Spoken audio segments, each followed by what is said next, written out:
Meus amados irmãos, a paz do Senhor, já quero louvar a Deus pela sua vida, obreiros, da nossa congregação em Alto Castro, nossa igreja Assembleia de Deus em Campo Grande, e alunos da nossa classe Abraão. Todos nós somos eternos alunos, aprendizes da palavra de Deus. Louva a Deus também pela vida do nosso superintendente, presbítero Tomás, e pela vida do nosso pastor Alvani. Espero que todos tenham tido uma noite de descanso abençoada e reparadora. Nós estamos aqui, amados, para mais um devocional orientado pela leitura complementar da nossa escola bíblica dominical. Nosso devocional de hoje está no segundo livro dos Reis, no capítulo de número 2. Nós vamos fazer a leitura do verso 1 ao verso de número 8, que diz assim: Quando o Senhor estava para tomar Elias ao céu num redemoinho, Elias saiu de Gilgal em companhia de Eliseu. E Elias disse a Eliseu: Fique aqui, porque o Senhor me enviou a Betel. Mas Eliseu disse: Tão certo como vive o Senhor, e como você vive, não o deixarei ir sozinho. E assim foram até Betel. Os discípulos dos profetas que estavam em Betel saíram ao encontro de Eliseu e lhe perguntaram: Você sabia que hoje o Senhor levará o seu mestre, elevando por sobre a sua cabeça? Ele respondeu: Sim, também eu já sei, mas não digam nada. Então Elias disse a Eliseu: Fica aqui, porque o Senhor me enviou a Jericó. Mas Eliseu disse: Tão certo como vive o Senhor, e como você vive, não o deixarei ir sozinho. E assim foram a Jericó. Então os discípulos dos profetas que estavam em Jericó se aproximaram de Eliseu e lhe perguntaram: Você sabia que hoje o Senhor levará o seu mestre, elevando-o por sobre a sua cabeça? Ele respondeu: Sim, também eu já sei, mas não digam nada.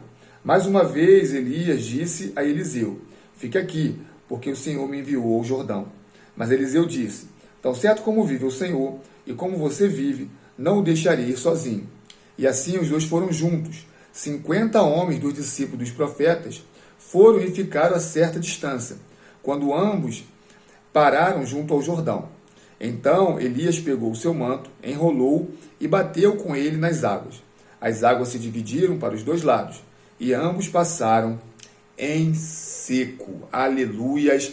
Louvado seja o nome do Senhor. Querido, nós estamos nos preparando para a lição de número 1 do terceiro trimestre, que tem por título Mensagem Profética.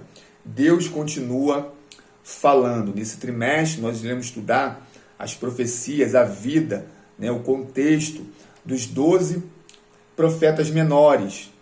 E nessa primeira lição nós vamos estudar sobre as mensagens proféticas.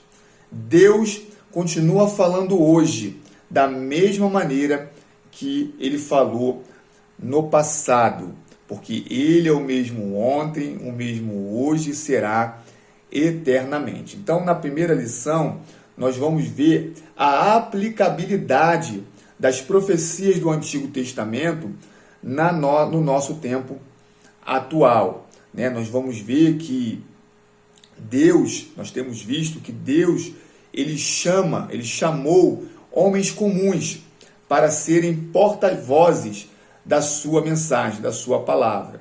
Então, nós vimos nos devocionais que o povo não suportou ouvir ou receber a mensagem de Deus diretamente, pedindo para que Moisés fosse mediador, dessa mensagem de Deus para o povo. Nós vimos também que Moisés, no término do seu ministério, falou que Deus levantaria profetas para dar continuidade, para orientar o povo.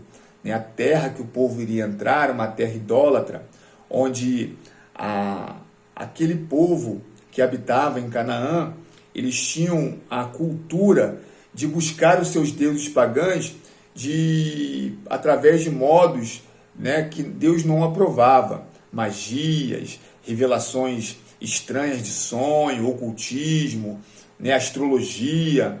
E então Deus ele institui o modo profético, usando homens comuns e falhos, limitados, para serem porta-vozes da sua mensagem, da sua palavra. Nós vimos na carta aos Hebreus, no capítulo 1, no verso 1, em que o escritor diz que Deus falou aos pais, ou seja, aos antepassados, através dos profetas, e tem falado hoje através do seu Filho. Então, Jesus Cristo, ele é o maior profeta, a personificação da própria mensagem, aquele que criou todas as coisas e o universo, se fez carne, habitou entre nós para nos dar ensinamento da genuína palavra de Deus. Que coisa maravilhosa, né, meus irmãos? Nós vimos no último devocional sobre o profeta Natan. Por quê? Nessa primeira lição, o comentarista está apresentando alguns outros profetas para que a gente possa evidenciar que Deus usa homens distintos, cada um com a sua cultura, cada um com a sua personalidade, cada um com o seu nível de escolaridade, né, para desempenhar a mesma função de pregar a sua mensagem, a sua palavra. Então, no último devocional, nós falamos do profeta Natan, que se tornou notório por profetizar durante o reinado de Davi e de Salomão. Nós falamos que ele teve que confrontar a Davi no momento em que Davi, o rei, né, estava em adultério. Então ele foi usado por Deus para exortar o próprio rei. Falamos também que ele era conselheiro, né, do monarca. Falamos também que ele foi usado para entregar uma mensagem muito importante no Evangelho, né, que é do reinado davídico, né, a promessa de um reinado eterno davídico, que através de Jesus Cristo, o reinado de Davi iria se perpetuar. Aleluias. Então essa foi a proeminência, foi a importância do ministério profético de Natan. Está diante da maior autoridade da época, do seu país, da sua nação, para poder profetizar, muitas vezes tendo que exortar sobre a sua conduta moral. Olha o tamanho do peso da responsabilidade. Você entrar na sala do trono do rei e dizer que ele está em adultério, né? É forte. É por isso que o tema, por isso que o motivo da oração dessa semana é: ore para que Deus levante pessoas com coragem para anunciar a sua palavra. No texto que nós lemos, né, é o término do ministério do profeta Elias. Elias, a Bíblia não traz a sua genealogia, não conta a sua história, mas conta que Deus o levanta num período terrível para o povo de Israel. O profeta Elias profetizou durante o reinado de Acabe. Acabe, ele faz um casamento político, né, com Jezabel, que era de Tiro, né, uma cidade idólatra que adorava a Baal. E Deus vai levantar a Elias para confrontar, né, o rei com relação ao desvio da nação, né, para a idolatria. No contexto bíblico do Antigo Testamento e também do Novo Testamento, a apostasia, a idolatria é tida como prostituição, né? É trair o seu Deus. Então, aquele povo estava se prostituindo com Deus estranho, com Deus Baal. Então, nós vamos ver que o profeta Elias ele vai se levantar numa chamada divina para ir de encontro ao rei Acabe. E sob a palavra do profeta, não houve chuva. Aleluias. Nós precisamos destacar que esse Deus pagão era acreditado a ele a fertilidade da terra.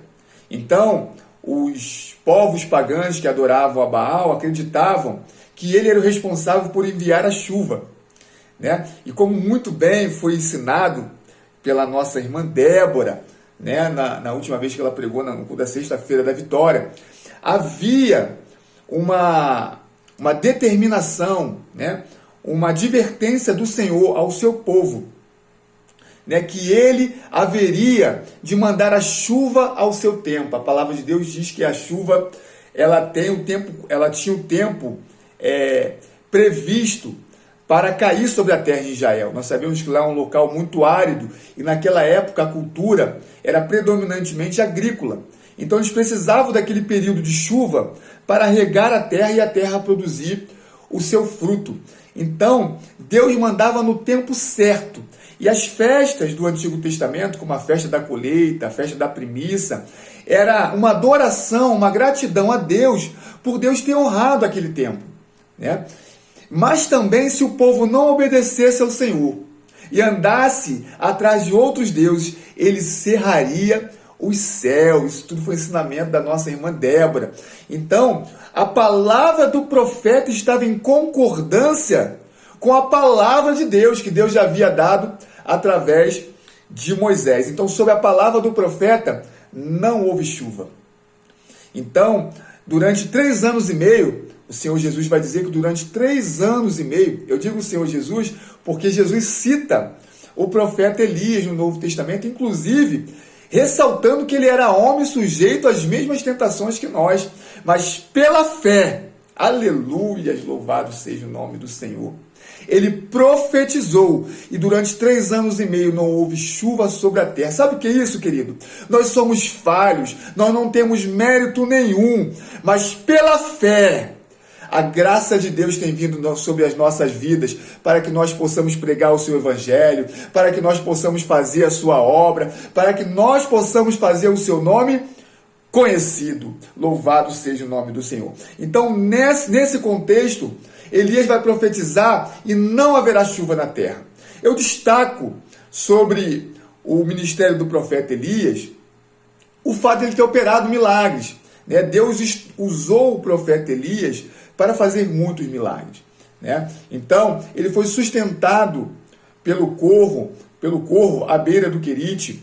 Quando Deus o manda para Sidom, né? Ali ele multiplica o alimento da viúva, e ele também vai ser instrumento de Deus para ressuscitar o filho da viúva que havia morrido.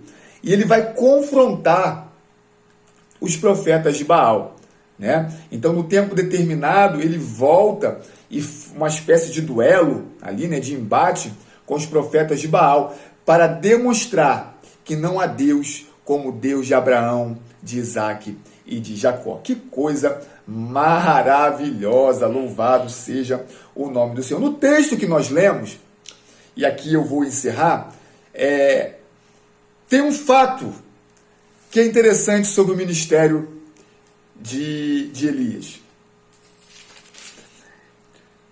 Nós lemos, até às vezes pode parecer um pouco cansativo, porque o texto é repetitivo, mas a palavra de Deus diz que Elias saiu de Gilgal e ele vai a Betel. A palavra diz que Deus o enviou e ele vai a Betel. Logo depois ele sai de Betel e a palavra diz que Deus o enviou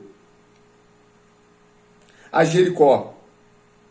E depois Deus o enviou ao Jordão.